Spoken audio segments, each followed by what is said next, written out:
जय माता दी भक्तों। आज नवरात्रि का 5वां दिन है।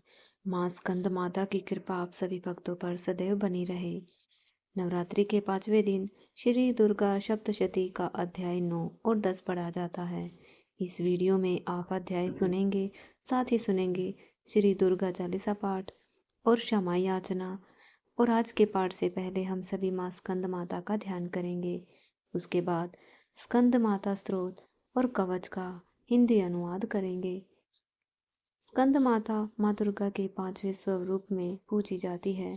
माँ की गोद में स्कंद भगवान बाल रूप में विराजमान होते हैं।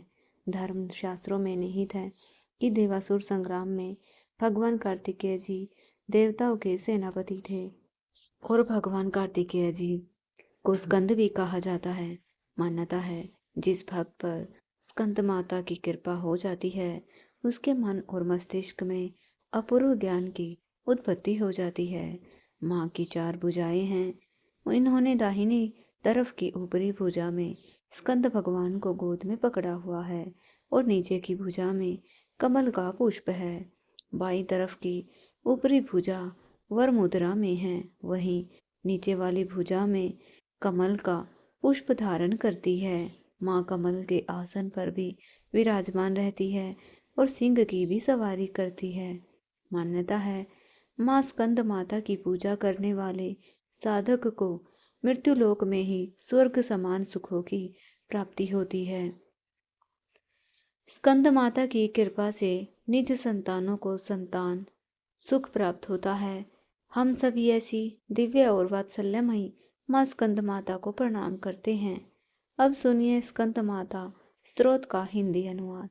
मैं मनोवांछित लाभ प्राप्त करने के लिए सभी तरह के मनोरथों को पूरा करने वाली, मस्तक पर अर्धचंद्र को धारण करने वाली, सिंह की सवारी करने वाली, 4 भुजाओं वाली, यश प्रदान करने वाली स्कंद माता की वंदना करती हूँ। स्कंद माता उजले की रंग की है। हमारे विशुद्ध चक्र में निवास कर उसे मजबूत बनाती है। वे दुर्गा माता का 5वां स्वरूप है जिनके 3 नेत्र हैं। इन्होंने अपनी 4 भुजाओं में से 2 में कमल पुष्प पकड़ रखा है, एक से कार्तिकेय जी को पकड़ा हुआ है, जबकि एक हाथ अभय मुद्रा में है। स्कंद माता पीले रंग के वस्त्र धारण करती हैं। उनके मुख पर स्नेह के भाव हैं और उन्होंने नाना प्रकार के आभूषणों से अपना अलंकार किया हुआ है। उन्होंने अपने शरीर पर मंजीर, हार, कयूर की कड़ी और रत्नों से जड़ित कुंडल धारण कर रखे हैं। मैं प्रसन्न मन के साथ माँ स्कंद माता की आराधना करती हूँ। उनका स्वरूप बहुत ही सुंदर, कामनीय, रमणीय और वैभव युक्त है। तीनों लोकों में उनकी पूजा की जाती है। स्कंद अर्थात कार्तिकेय जी को ली हुई स्कंद माता को मेरा नमन है। सृष्टि के सभी तत्व उन्हीं के अंदर समाये हुए हैं। स्कंद माता सागर की गहराइयों में भी वास करती है और हमें ऊर्जा प्रदान करती है। वे शिव की अर्धांगिनी हैं। वे ही हम सभी को प्रकाश देती है। उन्होंने अपने मस्तक पर सोने का मुकुट पहन रखा है। उनके मस्तक पर सूर्य के समान आभा है जो संपूर्ण विश्व में प्रकाश करती है। वे सभी इंद्रियों की स्वामिनी हैं और ब्रह्मपुत्रों के द्वारा पूजनीय हैं, अर्थात सभी वेद भी उनकी महिमा का वर्णन करते हैं। देवता और राक्षस दोनों ही माँ स्कंद माता के इस निर्मल और आदि स्वरूप की आराधना करते हैं। माँ स्कंद माता देवी हमारे सभी तरह के दोषों और विकारों का निवारण कर देती है। वे हमारे शरीर और मन को स्वस्थ रखने का कार्य करती है और हमारा उद्धार कर देती है। स्कंद माता ने तरह तरह के आभूषणों से अपना श्रृंगार किया हुआ है। देवराज इंद्र भी उनकी आराधना करते हैं। वे सृष्टि के सभी तत्वों में समाहित है और सभी लोगों का भार उन्हीं के ऊपर है। माँ स्कंद माता के द्वारा ही हमें बुद्धि और विद्या मिलती है और हम उसका सदुपयोग कर पाते हैं। वे हमारी अज्ञानता का नाश कर देती हैं। वे कमल पुष्प में निवास करने वाली और शुभ फल देने वाली है। स्कंद माता देवी इस सृष्टि के अंधकार को दूर कर देती है। उनका स्वभाव भगवान शिव के जैसा है। वे काम न करने योग्य हैं। उनके अंदर करोड़ों सूर्यों के समान शक्ति है। उन्हीं से इस पृथ्वी पर अर्थ का महत्व है। स्कंद माता अनादिकाल से है, इस सृष्टि के रचयिता हैं। उन्होंने ही हम सभी को प्रकाश देने का कार्य किया है। वे ही प्रजा के हित करने वाली उनकी स्वामिनी और माता है। हम सभी स्कंद माता को नमन करते हैं। वे हर बिगड़े हुए काम को बना देती है। वे हमेशा गतिमान हैं। हरि का काम करने वाली माता पार्वती का रूप है। उनके अंदर अनंत शक्ति समाहित है। उनका तेज सबसे ज्यादा है। वे ही हमें यश, धन, भक्ति और मुक्ति का मार्ग सुझाती है। उन्होंने ही इस जगत को सब कुछ दिया है। वे इस जगत के सभी प्राणियों सहित देवताओं के द्वारा वंदना करने योग्य है। वे ही हम सभी की ईश्वरी तीनों लोकों में व्याप्त आदि शक्ति हैं। इस प्रकार जो भक्तगण प्रतिदिन सच्चे मन के साथ मां स्कंद माता स्तोत्र का पाठ करते हैं, उनकी सभी मनोकामनाएं पूर्ण हो जाती है। उन लोगों का मन नहीं भटकता। वह अपने कार्य को कुशलता पूर्वक कर पाते हैं। जिन लोगों को संतान प्राप्ति नहीं हो पा रही हो या किसी प्रकार की कोई बाधा आ रही हो, वह भी स्कंद माता की कृपा से संतान सुख प्राप्त कर लेते हैं। इसलिए भक्तों को प्रतिदिन सुबह और शाम माता स्कंद की स्तोत्र का पाठ अवश्य करना चाहिए। इस स्तोत्र को दंपति को एक साथ सुनने से संतान सुख जल्दी प्राप्त होता है। स्कंद माता संतानों की सुरक्षा करती है, उन्हें सद्बुद्धि और दीर्घायु प्रदान करती है। अपनी अपनी संतानों की सुरक्षा हेतु उनकी दीर्घायु और मंगल कामना के लिए इस स्तोत्र का पाठ अवश्य करना चाहिए। सभी प्रेम से बोलिए स्कंद माता की जय। अब सुनिए दुर्गा सप्तशती का अध्याय 9 और 10। श्री दुर्गा सप्तशती के 9वें अध्याय में निशुंभ वध का वर्णन किया गया है। राजा ने कहा, भगवान, आपने रक्तबीज के वध से संबंध रखने वाला देवी चरित्र का यह अद्भुत महात्म्य मुझे बतलाया। अब रक्तबीज के मारे जाने पर अत्यंत क्रोध से भरे हुए शुंभ और निशुंभ ने जो कर्म किया उसे मैं सुनाना चाहता हूँ। मार्कंडेय ऋषि कहते हैं, हे राजन, युद्ध में रक्तबीज और अन्य दैत्यों के मारे जाने पर शुंभ और निशुंभ के क्रोध की सीमा न रही। अपनी विशाल सेना इस प्रकार मारी जाती देख निशुंभ रोष में भरकर देवी की ओर दौड़ा। उसके साथ असुरों की प्रधान सेना थी। उसके आगे पीछे और पार्श्व भाग में बड़े बड़े असुर थे जो क्रोध से ओट चबाते हुए देवी को मार डालने के लिए आए। महाकर्मी महापराक्रमी शुंभ भी अपनी सेना के साथ मातृगणों से युद्ध करके क्रोधवश चंडिका को मारने के लिए आ पहुंचा। तब देवी के साथ शुंभ और निशुंभ का घोर संग्राम छिड़ गया। वे दोनों दैत्य मेघों की तरह बाणों की भयंकर वर्षा कर रहे थे। उन दोनों ने चलाए हुए बाणों को चंडिका के अपने बाणों के समूह से तुरंत काट डाला और शस्त्र समूहों की वर्षा करके उन दैत्य पतियों को के अंगों में भी चोट पहुंचाई। निशुंभ ने तीखी तलवार और चमकती ढाल लेकर देवी के श्रेष्ठ वाहन सिंह के मस्तक पर प्रहार कर दिया। अपने वाहन को चोट पहुंचने पर देवी ने शर्प नामक बाण से निशुंभ की श्रेष्ठ तलवार तुरंत काट डाली। उसकी ढाल को भी, जिसमें 8 चांद जड़े थे, खंड खंड कर दिया। ढाल और तलवार के कट जाने पर उस असुर ने शक्ति चलाई, किंतु सामने आने पर देवी ने चक्र से उसको भी 2 टुकड़े कर दिए। अब तो निशुंभ क्रोध से जल उठा और उस दानव ने देवी को मारने के लिए शूल उठाया, किंतु देवी ने समीप आने पर उसे भी मुक्की से मारकर चूर्ण कर दिया। तब उसने गदा घुमाकर चंडी के ऊपर गदा चलाई, परंतु वह भी देवी के त्रिशूल से कटकर भस्म हो गई। तदंतर दैत्यराज निशुंभ को फरसा हाथ में लेकर आते देख बाण समूह से घायल कर धरती पर सुला दिया। उस भयंकर पराक्रमी भाई निशुंभ के धराशायी हो जाने पर शुंभ को बड़ा क्रोध हुआ और अंबिका का वध करने के लिए आगे बढ़ा। रथ पर बैठे बैठे ही उत्तम आयुधों से सुशोभित अपनी बड़ी बड़ी 8 अनुपम भुजाओं से समूचे आकाश को ढककर वह अद्भुत शोभा पाने लगा। उसे आते देख शंख बजाया और धनुष की प्रत्यंचा का भी अत्यंत दुस्शब्द किया। साथ ही अपने घंटे के शब्द से जो समस्त दैत्य सैनिकों का तेज नष्ट करने वाला था, संपूर्ण दिशाओं को व्याप्त कर दिया। तदंतर सिंह ने भी अपनी दहाड़ से, जिसे सुनकर बड़े बड़े गजराजों का महान मद चूर हो जाता है, आकाश, पृथ्वी और दशों दिशाओं को गुंजा दिया। फिर काली ने आकाश में उछल कर अपने दोनों हाथों से पृथ्वी पर आघात किया। उससे ऐसा भयंकर शब्द हुआ जिससे पहले के सभी शब्द शांत हो गए। तत्पश्चात शिवदूती ने दैत्यों के लिए अमंगलजनक अट्टहास किया। इन शब्दों को सुनकर समस्त असुर थर्रा गए, किंतु शुंभ को बड़ा क्रोध हुआ।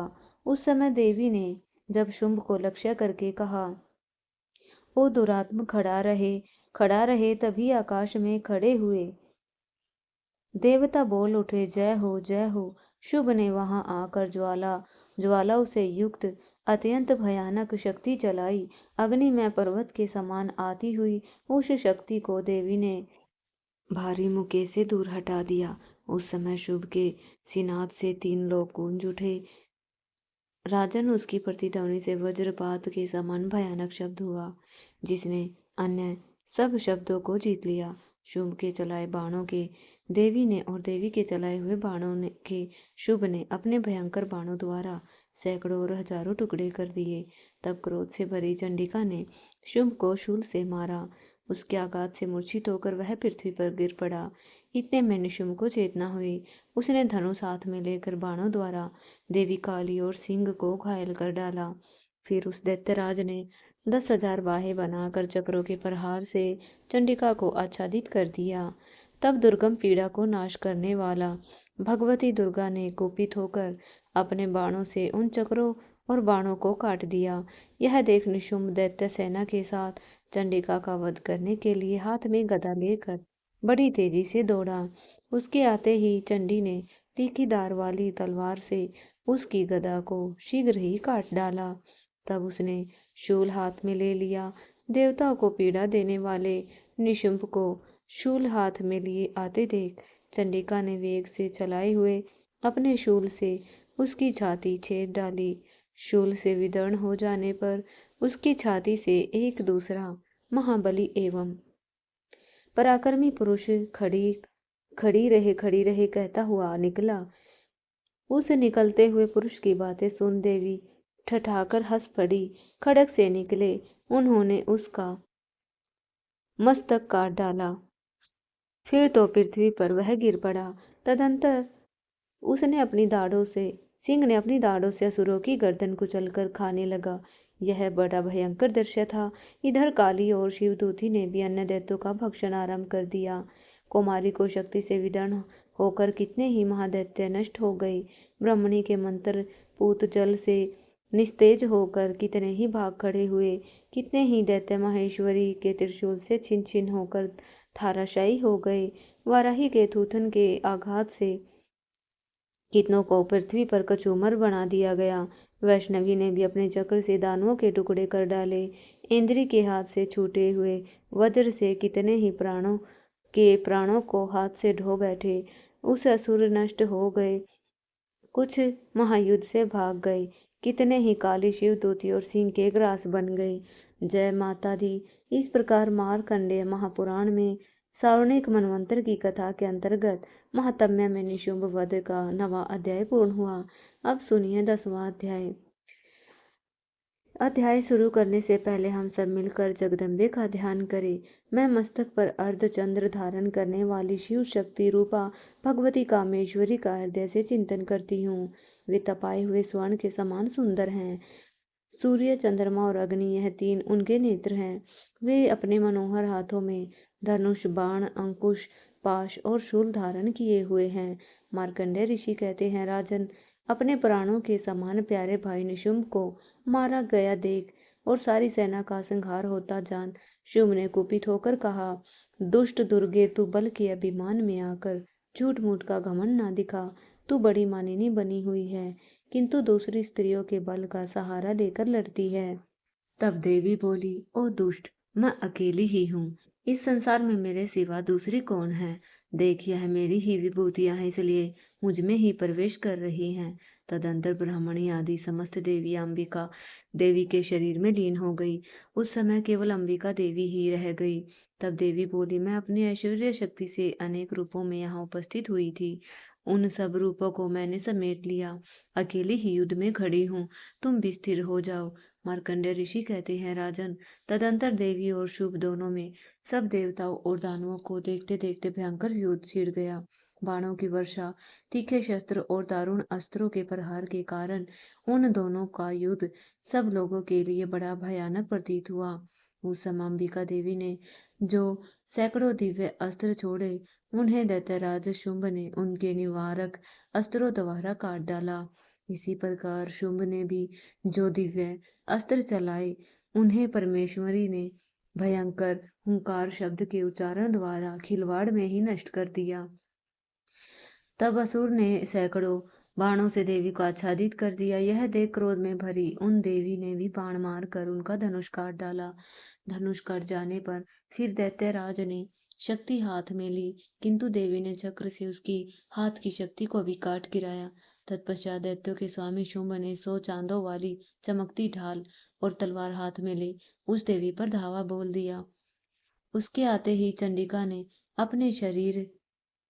ही अपने धनुष से छोड़े हुए तीखे बाणों द्वारा उसकी सूर्य किरणों के समान उज्जवल ढाल और तलवार को तुरंत काट दिया। फिर उस दैत्य के घोड़े और सारथी मारे गए। धनुष तो पहले ही कट चुका था। अब उसने अंबिका को मारने के लिए उद्यत होकर भयंकर मुदगर हाथ में लिया। उसे आता देख माता ने तीक्ष्ण बाणों से उसका मुद्र भी काट डाला, जिस पर वह सुरमुख का तान कर बड़ी तेजी से देवी की ओर झपटा।